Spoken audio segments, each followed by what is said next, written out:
We are here to express our sincere condolences to the families of the community of Uvalde and to send a clear message to the people of Minnesota and our entire nation. We must push for sensible gun legislation and keep assault weapons off the streets. Demand the protection of our communities and make sure that our schools are safe places for children to attend. We want to add our voices to the voices of the majority of people in our country and in our communities. And today, we are here especially to be with the Latino community around the country. We are demanding immediate action. We need to test the capacity of our state and our nation to stand up to the gun lobby and protect the lives of our families, our children, our communities. Gun violence is a public health issue. We are in a crisis. As lawmakers and community leaders, we are here to call on every parent, every teacher, every student, and every person who condemns violence and hatred to raise their voices and participate in this movement and demand action. No major legislation has been approved by Congress in more than 10 years. Despite widespread calls to do so after many mass shootings in the last few years, the time to act is now. There are two major measures that were passed in the House last year, but they are both stalled at the Senate. The suspect of Tuesday's shooting purchased a pair of military-style semi-automatic rifles just a few days after his 18th birthday. Several long-standing reform proposals, including red flag laws, a ban on standard assault rifles, the prohibition of high-capacity magazines, and other policies have been proposed in the House and the Senate has not acted. We strongly support these measures and ask Minnesota representatives in the House and the Senate in Washington to vote in favor of these proposals. I would like to call Representative Carlos Mariano. Gracias, senadora. My name is Carlos Mariano, State Representative from 65D. 65D, when I first ran, was the largest Latino populated district in the state. It is the historic Latino populated communities in our state. I'm also chair of the Minnesota House Public Safety and Criminal Justice Reform Committee. America and our Latino familia was traumatized again with the slaughter of innocents a few days ago, as yet another militarily armed assailant invaded a school to murder children. Gun violence destroys lives and rips apart communities, and we, elected officials, do nothing. The most basic thing our government must do is keep its citizens safe. Our state and federal government won't do that. It would be one thing if it couldn't do that. Legislative proposals abound for how to stop and change the course of gun violence. But lack of ideas is not the problem. Lack of will, lack of caring, lack of character, lack of commitment by those elected to make laws is the problem. We are the problem. We are the ones failing. 4 years ago, the Minnesota House Public Safety Committee I chaired passed 2 bills just to begin to establish our duty to protect Minnesotans from gun violence. These expanded universal background checks and red flag interventions were passed by several other states in bipartisan fashion. The full House passed our committee bill, but only one party voted for it. My party. It did not become law, however, as the Republican Senate voted against these common sense, life-saving proposals that had already been accepted in other states. It's time to bring those back, to keep bringing those back. And others, like safe storage bills, age limits bills, expanded and universally certified safety trainings, research and reporting of gun use, liability bills, until they become laws. I have failed to do so. And I have because I now don't have the votes to pass these as we did 4 years ago. In fact, any introduction of such laws perversely runs the risk of expanding gun use, as they will be used under our legislative rules to change them by amending in things like legalizing violence, such as the permission to shoot first, ask question later laws. And let's face the truth then. This means also that we, the people, have failed. Because we haven't, again, elected enough members of the House in our state, much less the Senate, with the courage to vote for these bills. I call on us here and on our colleagues to meet our basic duty as state legislators and make laws to save the lives of people.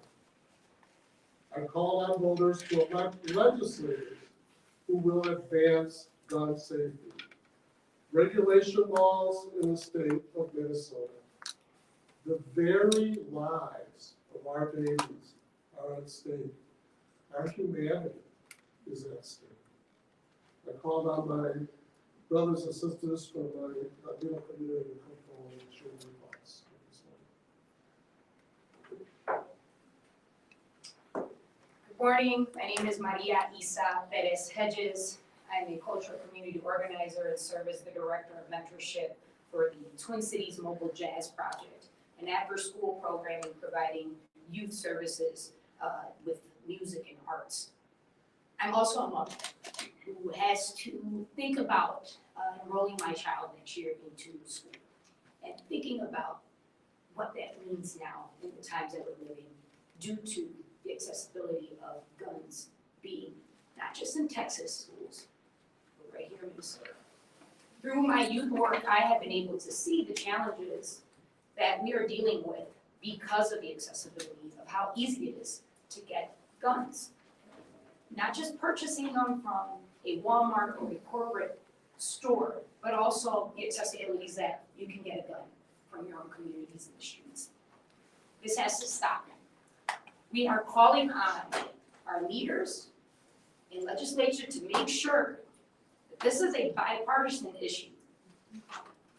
We are living in a world of trauma, and it doesn't have to be when it comes to gun violence. From the city of St. Paul, Minneapolis, Red Lake, this has happened here. It's not that this is something new. We need to come together. We need to make sure that there's a list of our legislators that have been putting these things together for years. It's not something that can't happen. It's something that must happen. I stand here in solidarity with our Latino community from all and every angle of policy work to ensure that this is a call for peace, a call for justice for those families that do not have their children to tuck into bed and hold or pick up after school anymore. And this is for the future of our youth to feel safe, for the future of our comunidades to feel safe. Muchas gracias. Buenos días, good morning. My name is Paula Cole, and I am Vice Chair for the Richfield Board of Education. I'm also Director of Educators for Excellence, a nonprofit with over 2,000 teachers as members. I'm also a mom.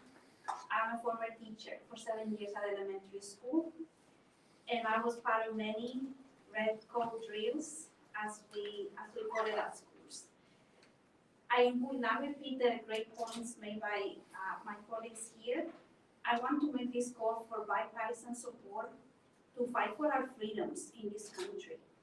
Terrorist attacks happen all over the world, and we as a nation invest a lot of money, resources to stop them, and yet here in our own homeland, our children cannot be sent home by their parents.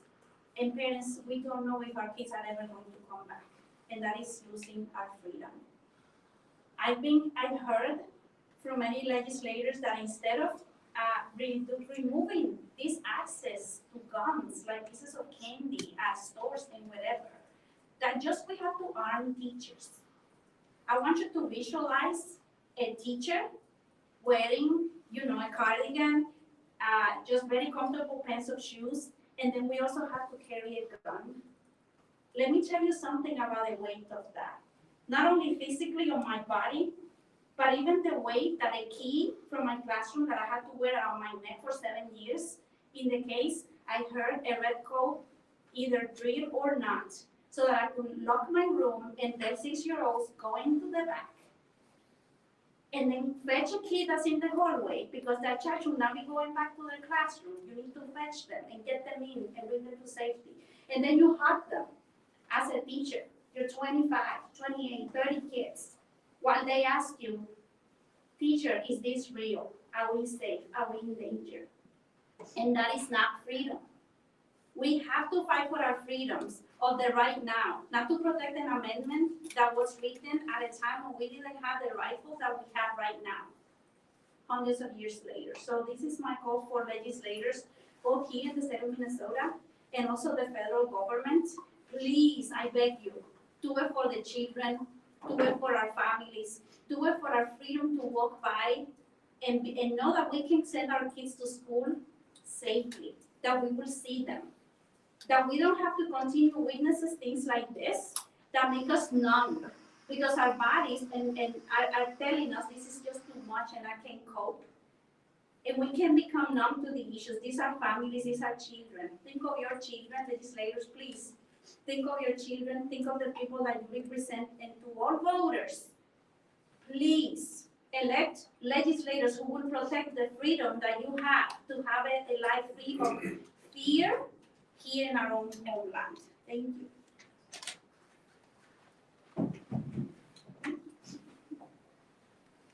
Buenos días, my name is Emilia Gonzalez Avalos. I'm the Executive Director of Unidos Minnesota. I am also a mother of 3 and a grandmother of an 18-month-old.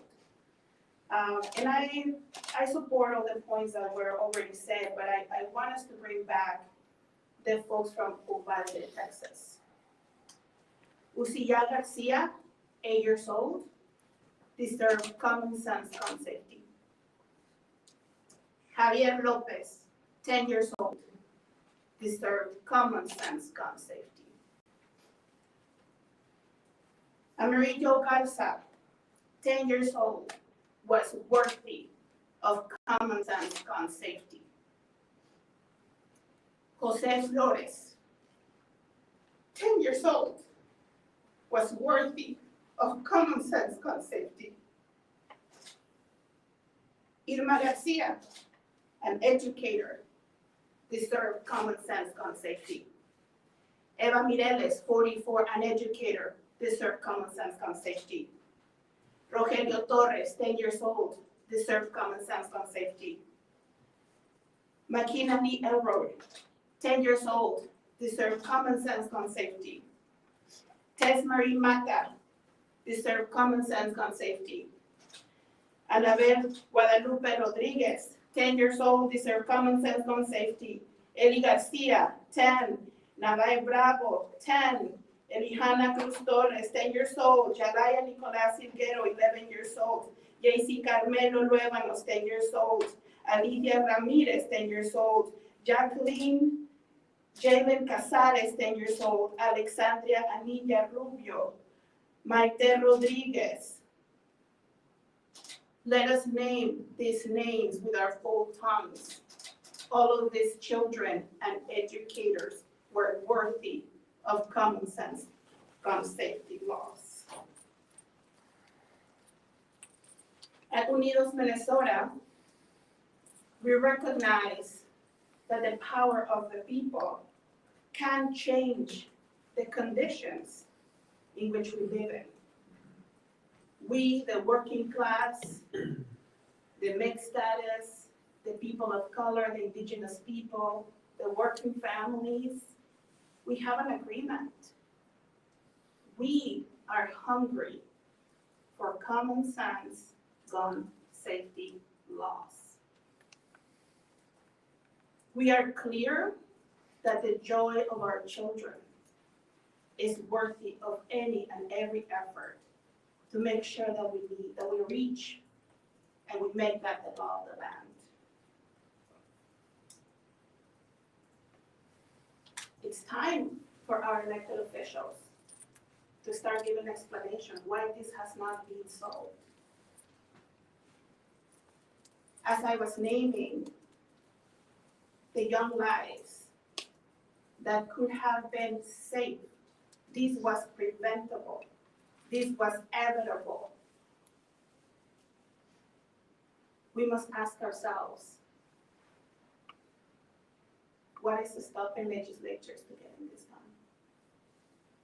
No money, no deep pocket can be more important than the life of our little ones.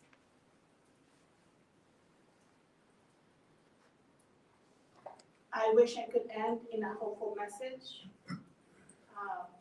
And it's clear that we have a public health crisis when people can access gun easier than healthcare for all, or better jobs, or quality education sometimes. I have trust in us, the people, that will continue to work together and hold these elected officials accountable. And this can happen this year in Minnesota. It can happen this year in the country.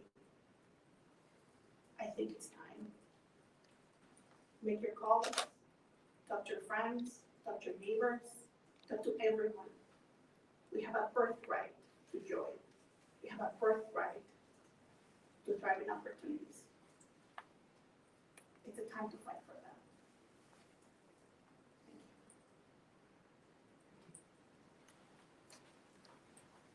Thank you for your messages. Do you have any questions for us? Board Member Cole, what kind of conversations have you had with parents who maybe have lingered a little bit longer at school drop-off, worried about, could something that happened so far away happen elsewhere? What's it been like the last couple of days? Thank you. I see many of those parents that you make a reference to outside at the corner for the bus stop, where all of our neighbors meet in the morning. And it has felt in the last 2 days as if we are attending a funeral and we're looking at our kids lining up to get on the bus, and they're happy. My daughter is 6 years old. And they don't know the heartache that the parents, that we are feeling, looking at the clock and waiting for 2:15 so we can go back to that same corner and hope that our children are there and that we are not going to be at a recovery communication center later that day. They asked me about, is it safe to go to school? I shared with them, well, we have a badge. If you wanna go into the building, you have to go to these, doors first, and then you go to these other doors first. But then that means, then if you go and take something, so like I want to drop off my daughter's lunch on Monday morning, and I can't even go to my daughter's class to drop off lunch because not even I can go through those other doors. So that is what I'm hearing. I get emails from constituents in Richfield also who ask, what's the school doing for this? What kind of supports are you providing to the children who have to come to school the next day because we're still open? Classes are still happening. And we have to be constantly thinking about those supports that we have to provide children, to tell the kids, especially older middle school, high schoolers, go to the gym if you feel like you need to talk to an adult about this. This is not normal. And I get goosebumps just to think about it, and it won't go away. And thank you for your question. Thank you for your question about the families. and about the things that I hear every day from them. Chair Mariani, does this change your conversations with Senator Limmer or with others about what you might be able to do in a special session? Thank you for that question. It will be part of our conversation. I do know that the senator has expressed concern over what he perceives to be lack of proper prosecution of gun offenses. I can't say I totally disagree with him on that. I think we have some common ground here about concern with gun violence. Unfortunately, the senator led the charge to oppose our proposals 4 years ago when we were in Conference Committee. Certainly hope, I'll certainly do more than hope, I'll push that he and others rethink their position, that the continued price that we continue to pay in our society is abominable and something that does not allow, I don't believe, his values. And so I certainly will be pushing this issue. As you know, specials of late, have been pretty prescribed going in. There's usually a lot of negotiations that go on up front to determine the parameters of the special. I think that's fine. But what it does do is that it doesn't allow that for a serious diving into other important issues. And this, there's nothing more important than this. So I will certainly be working during this phase to be able to expand out, what the parameters of the next session would be an issue. Have there been any meaningful conversations between you and the senators since the end of the regular session about how to pick up where you left off, or even get the final mile? I have reached out to the senator. I haven't heard back from him yet. That's perhaps not a little unsurprising. There's a little bit of dancing that goes on when it comes to any kind of legislating. But there's a time at which we really should be responding to one another. And so that time is now. I can tell you my speaker has similarly been reaching out to the majority leader and apparently have had some preliminary, at least, quick conversations about the possibility for a meaningful special session. But frankly, at this point, I'm looking for a much more assertive response on the part of the Senate, the part of my counterpart, so that we can work out the parameters of our bill, and so that I can also bring this issue forward. And I'm still waiting for him to call me back. But you didn't sound very optimistic a few minutes ago about actual advancement of some of these kind of proposals. You feel like there's the dynamics are somewhat entrenched right now. I think that's a fair question. Let me say it this way. As someone who's been here for quite a while, even when there aren't agreements, even when there aren't even enough ideas, it's vitally important to engage in problem solving for issues, especially for issues that impact the lives of our people. It may mean that there's no production of legislation immediately.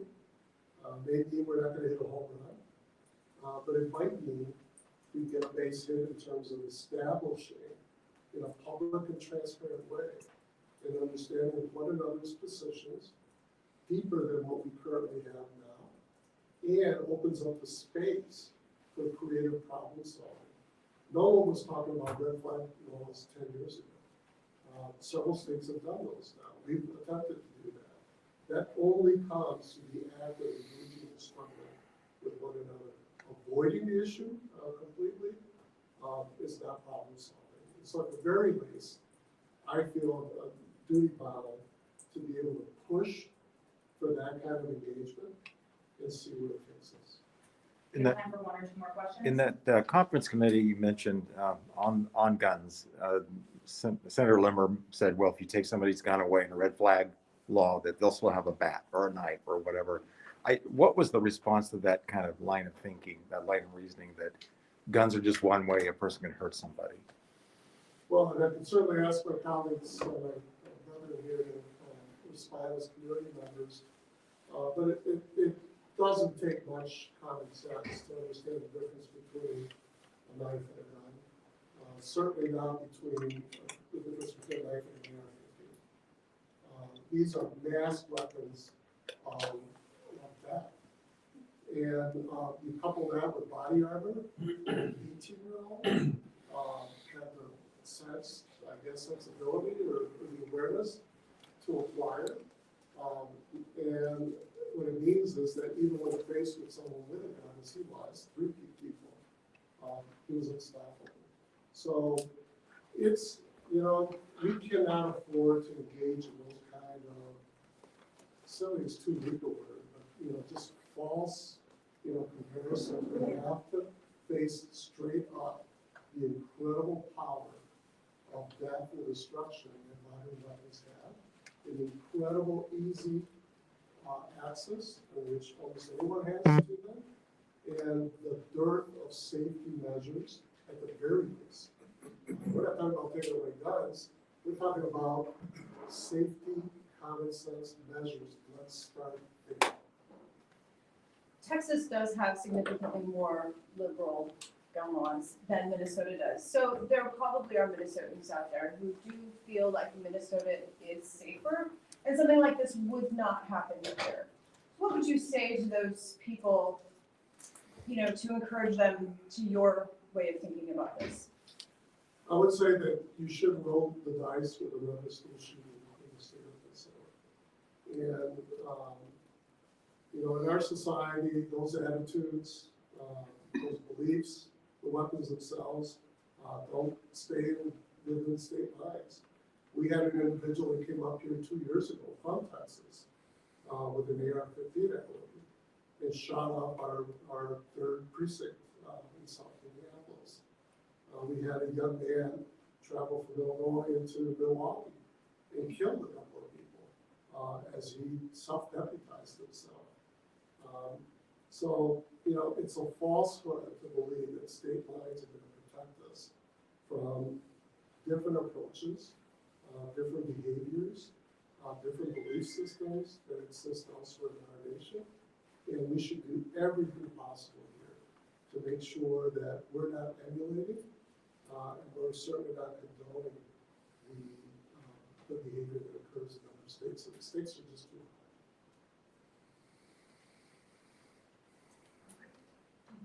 Thank you. Thank you. Thank you. We had a school shooting here in Minnesota as well, in Red Lake. And those children are traumatized still because this is continuing to happen.